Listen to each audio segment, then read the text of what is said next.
സുഹൃത്തുക്കളെ, വല്ലാത്ത വാർത്ത ഓൺ ഫോക്കസിൻ്റെ ഏറ്റവും പുതിയ എപ്പിസോഡിലേക്ക് ഏവർക്കും ഒരിക്കൽ കൂടി സ്വാഗതം. ഞാൻ നിങ്ങളുടെ ചന്ദ്രമോഹൻ കുത്തപ്പിള്ളിൽ. ഇന്ന് 2025 ജൂലൈ മാസം 24-ാം തീയതി വ്യാഴാഴ്ച. ഇന്നത്തെ വിഷയത്തിൻ്റെ തലക്കെട്ട് നിങ്ങൾ ശ്രദ്ധിച്ചു കാണുമല്ലോ. 2-3 ദിവസങ്ങളായി മീഡിയ പുറത്തു കൊണ്ടുവന്ന വളരെ സ്തോഭമുളവാക്കുന്ന, വളരെ നടുക്കുന്ന, നമുക്ക് ദുരൂഹത നിറഞ്ഞ ഒരു വാർത്തയിലേക്കാണ് ഇന്നത്തെ വീഡിയോ നിങ്ങളെ കൊണ്ടുപോകുന്നത്. ഈ അടുത്ത ദിവസമാണ് ധർമ്മസ്ഥല എന്ന ഒരിടത്തുള്ള, ഈ ധർമ്മസ്ഥല എന്ന് പറയുന്ന സ്ഥലം കർണാടക സംസ്ഥാനത്തിൽ മംഗലാപുരത്ത് നിന്ന് ഏകദേശം 80 കിലോമീറ്റർ പോകുമ്പോൾ ആണ് ബാൽത്തങ്ങാടി എന്ന് പറഞ്ഞൊരു സ്ഥലമുണ്ട്. ഒരു ടൗൺഷിപ്പാണ്. അവിടുന്ന് കുറച്ച് ദൂരമേ ഉള്ളൂ. അവിടെ ഒരു കല്ലേരി പെട്രോൾ ബങ്കുണ്ട്. അതിന് സമീപത്ത് 500 ഏക്കർ കണക്കിന് വരുന്ന നിബിഡ വനപ്രദേശമാണ്. അവിടുന്ന് പോകുമ്പോൾ ഒരു പ്രസിദ്ധമായ ഒരു ആരാധനാലയമുണ്ട്. അത് ഒരു നേരത്തെയുള്ള ഒരു നാട്ടിലെ ഒരു നാടുവാഴി പോലത്തെ ആളുടെ അധീനതയിലാണെന്ന് പറയപ്പെടുന്നു. ഇന്നും അതുണ്ട്. ഈ ബാൽത്തങ്ങാടി എന്ന് പറഞ്ഞ സ്ഥലത്ത് നിന്ന് ഈ സ്ഥലത്തേക്ക് പണ്ട് പോകുവാൻ, ഈ ആരാധനാലയത്തിലേക്ക് പോകുവാൻ പണ്ട് അവരുടെ സ്വന്തം വാഹനങ്ങൾ മാത്രമേ ഉപയോഗിക്കാൻ പാടുള്ളായിരുന്നു. മറ്റുള്ളവരുടെ വാഹനങ്ങൾ ഉപയോഗിക്കാൻ അനുവാദമുണ്ടായിരുന്നില്ല.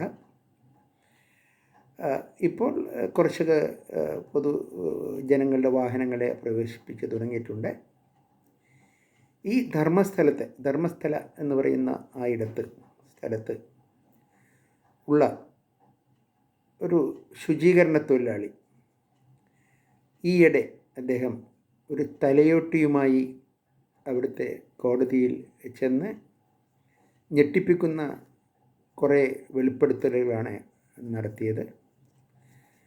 മറ്റൊന്നുമല്ല, ഈ ശുചീകരണ തൊഴിലാളി പറഞ്ഞത് 1994 മുതൽ 2014 വരെ ഈ ധർമ്മസ്ഥലയിൽ ശുചീകരണ ജോലിയിൽ ഏർപ്പെട്ടിരുന്ന ആളാണ്. ആദ്യമൊക്കെ ജോലി അത്രയ്ക്ക് പ്രയാസമൊന്നും ഉണ്ടായിരുന്നില്ല. കുറച്ച് ദിവസം കഴിഞ്ഞപ്പോഴാണ് ഒരു 13-14 വയസ്സ് തോന്നിക്കുന്ന ഒരു പെൺകുട്ടിയുടെ മൃതശരീരം കാണിച്ചിട്ട് അത് അവിടെയുള്ള നേത്രാവതി പുഴയുടെ തീരത്തുള്ള വനത്തിൽ മറവ് ചെയ്യാൻ ആവശ്യപ്പെട്ട് അദ്ദേഹം അത് നിരസിച്ചു. തനിക്ക് പറ്റില്ല അത്തരം പണി എന്ന് പറഞ്ഞപ്പോൾ, നീ അനുസരിച്ചില്ലെങ്കിൽ നിൻ്റെ മാത്രമല്ല നിൻ്റെ കുടുംബത്തിൻ്റെയും ഗതി ഇതായിരിക്കും, കഷ്ണമാക്കി മാറ്റും, കുടുംബത്തോടെ വേരോടെ അറുത്തു മാറ്റും എന്ന് പറഞ്ഞ് അവർ പറയുന്നത് നടപ്പിൽ വരുത്തുമെന്ന് ഉള്ള ദൃഢനിശ്ചയം അവരുടെ വാക്കുകളിൽ ഉണ്ടായിരുന്നതുകൊണ്ട് ഇദ്ദേഹത്തിന് മറ്റു വഴിയില്ലാണ്ട് വന്നു. അങ്ങനെ ആ മൃതശരീരം ഒരു ചെറിയ 13-14 വയസ്സുള്ള ഒരു പെൺകുട്ടിയുടേതായിരുന്നു. സ്കൂൾ ബാഗ് ഉണ്ടായിരുന്നു, സ്കൂൾ ഡ്രസ്സ് ധരിച്ചിരുന്നു, പക്ഷേ അടിവസ്ത്രങ്ങൾ ഉണ്ടായിരുന്നില്ല. അങ്ങനെയുള്ള ആ കുട്ടിയുടെ മൃതദേഹം മനസ്സോടെ ദുഃഖഭാരത്തോടെ അയാൾക്ക് നിവൃത്തിയില്ലാതെ, മറ്റൊരു മാർഗവുമില്ലാതെ, അല്ലെങ്കിൽ തൻ്റെ ജീവൻ അപകടത്തിലാണെന്ന് അയാൾക്ക് നല്ലവണ്ണം അറിയാമായിരുന്നു, മറവ് ചെയ്തു. അതുകൊണ്ട് തീർന്നില്ല. അതിനുശേഷമുള്ള 20 വർഷത്തിനുള്ളിൽ 100 കണക്കിന് മൃതദേഹങ്ങളാണ് തനിക്കിത്തരത്തിൽ മറവ് ചെയ്യേണ്ടി വന്നത് എന്നാണ് അദ്ദേഹം കോടതിയിൽ ബോധിപ്പിച്ചത്. മാത്രമല്ല, ഈ ശരീരങ്ങൾ മറവ് ചെയ്യുക മാത്രമല്ല, പലരെയും മൃഗീയമായി പീഡിപ്പിക്കുന്നത്. ചിലരെയൊക്കെ കസേരയിൽ കെട്ടിയിട്ട്, പട്ടിണിക്കിട്ട ശേഷം കസേരയിൽ കെട്ടിയിട്ട് ടവൽ കൊണ്ട് ശ്വാസം മുട്ടിച്ച് കൊല്ലുക. ഇങ്ങനെയുള്ള പല പീഡനമുറകളും അയാൾക്ക് നേരിൽ കാണേണ്ടി വന്നിട്ടുണ്ട്. ഒന്നും ഭയം കൊണ്ട് പുറത്തു പറയാൻ ധൈര്യമുണ്ടായിരുന്നില്ല. കോടതിയിൽ വേണ്ട തെളിവുകൾ അദ്ദേഹം കൊടുത്തു എന്ന് കരുതപ്പെടുന്നു. കാരണം അതുകൊണ്ടാണ് അടിയന്തരമായി ഒരു SIT, ഒരു സ്പെഷ്യൽ ഇൻവെസ്റ്റിഗേഷൻ ടീമിനെ കോടതി നിയോഗിച്ചത്. അതിൻ്റെ തലവനായിട്ട് ഒരു DYSPയോ SPയോ DIGയോ IGയോ ഒന്നല്ല വെച്ചത്, ഒരു DGP തന്നെ വെച്ചു. അപ്പോൾ ആ സംഭവത്തിൻ്റെ ഗൗരവം കോടതിക്ക് എത്രമാത്രം ബോധ്യമായിട്ടുണ്ട്, എത്രമാത്രം അതിൽ ഗൗരവമുണ്ട്, അവർക്കത് മനസ്സിലായിട്ടുണ്ട് എന്ന് വേണം നമുക്ക് കരുതാൻ. ഈ സ്ഥലത്ത് ധാരാളം ആരാധനാലയങ്ങളുണ്ട്. അവിടെ ഇത് ചെറിയ ഈ കേരളത്തിലേക്ക് പോലെ ഇത്ര പോപ്പുലേഷൻ ജനസംഖ്യയൊന്നും ഉള്ള സ്ഥലമല്ല. വിജനമായ കാട്ടുപ്രദേശമാണ് മുഴുവൻ. 500 ഏക്കറോളം ഉണ്ടെന്ന് പറഞ്ഞല്ലോ ഈ ധർമ്മസ്ഥല എന്ന് പറയുന്ന സ്ഥലത്ത്. ഇവിടെ നേത്രാവതി പുഴയിൽ അവിടെ ഒരു ചടങ്ങുണ്ട്. അത് നമ്മുടെ ചില ക്ഷേത്രങ്ങളിലൊക്കെയുള്ള തൃപ്രയാർ ശ്രീരാമക്ഷേത്രത്തിൽ മീനൂട്ട് എന്ന് പറയുന്നുണ്ടല്ലോ, മത്സ്യങ്ങൾക്ക് ഭക്ഷണം കൊടുക്കുക. അതേപോലെ ഈ നദിയിലേക്ക് നാണയങ്ങൾ എറിയുക എന്നൊരു പതിവുണ്ട്.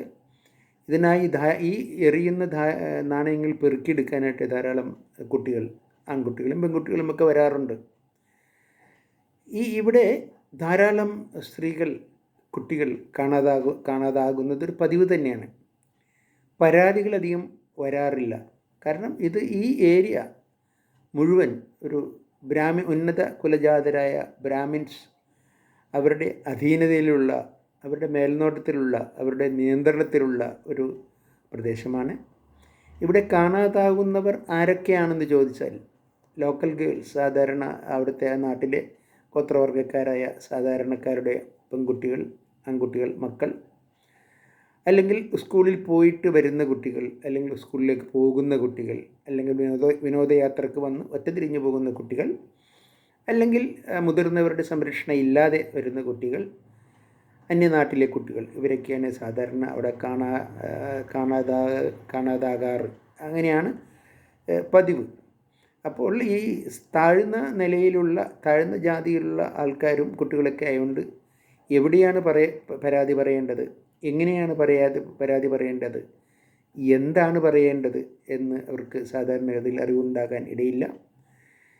റിട്ടയേർഡ് SP മലയാളിയായ ജോർജ് ജോസഫ് അവർക്കിതിനെപ്പറ്റി അഭിപ്രായപ്പെട്ടത്, അദ്ദേഹം പല ഔദ്യോഗിക ആവശ്യാർത്ഥം ഈ ധർമ്മസ്ഥലയിൽ പണ്ടും പോയിട്ട് ഇപ്പോഴും പോയിട്ടുണ്ട്. അവിടുത്തെ കാര്യം അദ്ദേഹത്തിൻ്റെ അഭിപ്രായത്തിൽ അവിടെ 2014 വരെ ഒരു പോലീസ് സ്റ്റേഷൻ പോലും ഉണ്ടായിരുന്നില്ല. പിന്നെ അവിടെ പോയി പരാതി പറയും. 2014 ശേഷമാണ് അവിടെ ഒരു പോലീസ് സ്റ്റേഷൻ വന്നത് തന്നെ. ഏകദേശം 20 പോലീസ് സ്റ്റേഷൻ വേണ്ട സ്ഥലത്ത് ഒരു പോലീസ് സ്റ്റേഷനേ ഉള്ളൂ. അവിടെ പരാതി പറയാനൊന്നും ആർക്കും സമയമുണ്ടാവില്ല. പരാതി കൊടുത്താൽ അത് കേൾക്കാൻ അവർക്ക് സമയമുണ്ടാകാറില്ല. അവരുടെ ജൂറിസ്ഡിക്ഷൻ ഇല്ലെങ്കിൽ അടുത്തുള്ള സ്ഥലത്ത് പോയി പരാതി പറയാമെന്ന് വെച്ചാൽ അവിടുന്ന് കടുത്ത നിസ്സഹകരണമാണ്. നിങ്ങൾ പോയി അന്വേഷിച്ചോളൂ, നിങ്ങൾ കണ്ടുപിടിച്ചോളൂ എന്നാണ് അവർ പറയാറ്. അപ്പോൾ അവർ എത്രമാത്രം ഭീതിക്ക് അടിമകളായിട്ടുണ്ട്, അല്ലെങ്കിൽ അവരെ എത്രമാത്രം സാമ്പത്തിക ലാഭം അവരെ വായടപ്പിച്ച് വെക്കുവാൻ പ്രേരകമായിട്ടുണ്ട് എന്ന് നമുക്കൊന്ന് ഊഹിക്കാവുന്നതേയുള്ളൂ. അവിടെ ഈ ഏറ്റവും പഴയ കേസ് എന്ന് പറഞ്ഞാൽ 1976 ഒരു 3-4 കേസ് അവിടെ രജിസ്റ്റർ ചെയ്തിട്ടുണ്ട്. 100 കണക്കിന് കുട്ടികളെ കാണാണ്ടായിട്ടുണ്ട്, സ്ത്രീകളെ കാണാണ്ടായിട്ടുണ്ട്, പുരുഷന്മാരെ കാണാണ്ടായിട്ടുണ്ട്. എങ്കിലും 3-4 കേസിൽ എങ്ങനെയോ രജിസ്റ്റർ ചെയ്യപ്പെട്ടിട്ടുണ്ട്. ഏറ്റവും പഴയ കേസ് 1976 ഏറ്റവും പഴയ കേസ്. പിന്നെ ഒരു പ്രമാദമായ കേസ് ഉള്ളത് 1986 പട്നലയ കേസ്, കാണാതായ കേസ്, മാൻ മിസ്സിങ്. ഇത് 40 വർഷം കഴിഞ്ഞു. ഒരു വിവരവുമില്ല. ഒരു ഉദാഹരണം പറയുന്നത് സുജാത എന്ന് പറയുന്നൊരു സ്ത്രീ. അവർ 2004 ഒരു പരാതി കൊടുത്ത് തൻ്റെ മകളായ അനന്യ ഭട്ട്, 13-14 വയസ്സുള്ള കുട്ടിയെ കാണാനില്ല എന്നുള്ള കാര്യം പറഞ്ഞൊരു പരാതി കൊടുത്തു. 2004 ഓർക്കണം, 11 വർഷമായി. ഒരു പുരോഗതിയില്ല, ഒന്നും നടന്നിട്ടില്ല. ഒരു എക്സാമ്പിൾ പറഞ്ഞു എന്ന് മാത്രമേ ഉള്ളൂ. ഒന്നും നടന്നിട്ടില്ല. ഇന്നും അത് കാണാമറയത്ത് തന്നെ ആ കുട്ടി നിലകൊള്ളുന്നു. ഈ ഇവിടുത്തെ ഈ ആരാധനാലയത്തെപ്പറ്റി പറയുകയാണെങ്കിൽ, ഇവിടുത്തെ ആരാധനാലയത്തിൽ ഭക്ഷണം ഫ്രീ ആണ്. ആർക്കും ഭക്ഷണം കിട്ടും, ധാരാളം ഭക്ഷണം കിട്ടും. അതുകൊണ്ട് തന്നെ ഭക്തന്മാർ ധാരാളം വരുന്നുണ്ട്. ലക്ഷക്കണക്കിന് ആൾക്കാരാണ് വരുന്നത് തിരുപ്പതി അല്ലെങ്കിൽ മധുര മീനാക്ഷി ക്ഷേത്രത്തിൽ, അല്ലെങ്കിൽ ശബരിമല, അല്ലെങ്കിൽ ഗുരുവായൂർ എന്നുള്ളൊക്കെ പോലെയൊക്കെ ആൾക്കാർ, അന്യനാട്ടിൽ ധാരാളം ആൾക്കാർ വരുന്നുണ്ട്. പണ്ടുകാലത്ത് ചെറുപ്പക്കാരായ ചെറിയ കുട്ടികളെ അങ്ങോട്ട് കയറ്റി വിടാറുണ്ടായിരുന്നില്ല ബന്ധുക്കൾ, അവരുടെ സ്വന്തക്കാർ. കാര്യം അവർ പലരും കാണാതായി പോകുന്നത് ഒരു കഥയാണ്. ചിലർ കെട്ടുകഥയെന്ന് പറയും, സത്യത്തിൽ നടക്കുന്നുണ്ട്. ഇപ്പോഴാണ് അതിന് വാർത്താ പ്രാധാന്യം കിട്ടുന്നത്. അങ്ങനെ ചില കേസുകളൊക്കെ നിലവിലുണ്ട്. അപ്പോൾ ഈ ജോർജ് ജോസഫ് അദ്ദേഹം പറയുന്നത്, ഈ ബൽത്തങ്ങാടി എന്ന് പറഞ്ഞ സ്ഥലത്ത് ഒരു ടൗൺഷിപ്പുണ്ട് ഈ ധർമ്മസ്ഥലക്കടുത്ത്. അവിടം വരെ പബ്ലിക് വാഹനങ്ങളൊക്കെ പോവുകയുള്ളൂ. അവിടെ നിന്ന് പിന്നെ പ്രൈവറ്റ് വാഹനങ്ങൾ പിടിച്ച് വേണം പോകാൻ. ഇപ്പോൾ അവിടുത്തെ കാര്യമാണെങ്കിൽ അവിടെ അദ്ദേഹം പറയുന്നത്, അവിടെ ആയിരക്കണക്കിന് ക്രിമിനൽ ഗ്യാങ്സ് ഉണ്ടെന്ന് പറയുന്നത്. ഇപ്പോൾ ഓട്ടോറിക്ഷയാണെങ്കിൽ അവരുടെ ഒരു ഗ്യാങ്, ജീപ്പ് ഓടിക്കുന്നവരുടെയാണ് അവരുടെ ഗ്യാങ്. അങ്ങനെ പലരും ഇതൊരു വ്യവസായമായി തന്നെ അവിടെ സ്വീകരിച്ചിരിക്കുന്നു. പിടിച്ചു പറി, പോക്കറ്റടി, തട്ടിക്കൊണ്ടുപോകൽ, ഇതൊക്കെയാണ് അവിടെ നടക്കുന്നത്. 20 പോലീസ് സ്റ്റേഷനുള്ളിടത്ത് ഒരു പോലീസ് സ്റ്റേഷനേ ഉള്ളൂ എന്ന് പറയുമ്പോൾ അവിടെ നീതി നിർവഹണം എത്രമാത്രം കാര്യക്ഷമമാണ് എന്ന് നമുക്ക് ഒരു നിമിഷം ആലോചിക്കാവുന്നതേ ഉള്ളൂ. നിങ്ങൾ ഈ അടുത്ത് ഒരു വാർത്തയുണ്ടായിരുന്നു, ഒരു റഷ്യക്കാരി, അവർ തൻ്റെ 2 ചെറിയ കുട്ടികളുമായി അവിടെ ഒരു ഗുഹയിൽ ധ്യാനത്തിനാണെന്ന് പറയുന്നു താമസിച്ചിരുന്നു ഏറെക്കാലം. അതിൽ 2ാമത്തെ കുട്ടിയെ പ്രസവിച്ചവർ അവിടെ തന്നെയാണ് പ്രസവിച്ചത്, ഈ ഗുഹയിൽ വെച്ച് തന്നെ, ആരുടെയും സഹായമില്ലാതെ. ആരും അറിഞ്ഞില്ല ഏറെക്കാലം. ഈ അടുത്ത് ഒരു 2 ആഴ്ച മുമ്പാണ് വാർത്താ പ്രാധാന്യം നേടിയത്. അത്രമാത്രം ദുരൂഹതകൾ നിറഞ്ഞ വിജനമായ, ജനവാസം തീരെയില്ലാത്തൊരു സ്ഥലമാണ് ധർമ്മസ്ഥല. അപ്പോൾ അവിടെ ഈ കാണാതാവുന്നവരെ പറ്റി അന്വേഷിക്കാനോ അല്ലെങ്കിൽ പരാതിപ്പെടുത്താനോ ഒന്നും ആരും ഇല്ല. മലയാളികൾ വരെ ഇതിൽ ഇങ്ങനെ കാണാതെ പോയവരിൽ ഉൾപ്പെട്ടിട്ടുണ്ട് എന്ന് പറയപ്പെടുന്നു എന്നാണ് ജോർജ് ജോസ് അദ്ദേഹം ഈയിടെ വെളിവാക്കിയത്.